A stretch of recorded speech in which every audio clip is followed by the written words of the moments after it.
Ethan wanted to know what we're studying about elephants and how I study them. So I'm super lucky. I work with the longest elephant study in the world. So in 1972, my boss started working in Amboseli, in the place that we work in Kenya. And since then, we've given every elephant a name and followed them through their lives. So we recognize them by their ears, their tusks and their tails. So the amount of tail hair, whether or not it's broken or kinky, their tusks, the shape is different between different elephants, and the thickness and how long they grow. And then for ears, they have these great vein patterns across their ear that's like a fingerprint. It's unique to each elephant and it stays the same through their lives.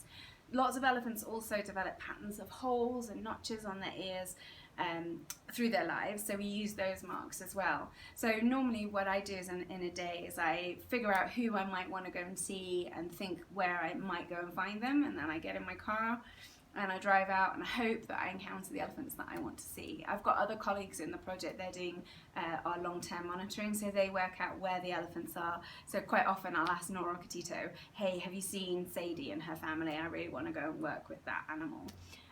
So we're working on lots of different things. One of the most valuable parts of our data set is just keeping the data running about what happens to elephants during their lives, because nobody else has data that's this rich or that's this long, but we still haven't been going for a whole elephant lifetime yet.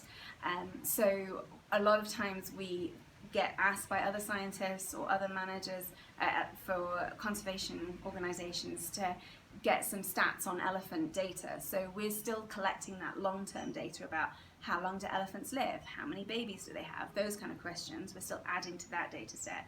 But personally, I'm looking at things about how elephants move around in their landscapes and how they deal with risks, and what social strategies they can use, like which friendships they rely on to help them learn about new risks in their areas and that kind of thing, which is very cool and very interesting.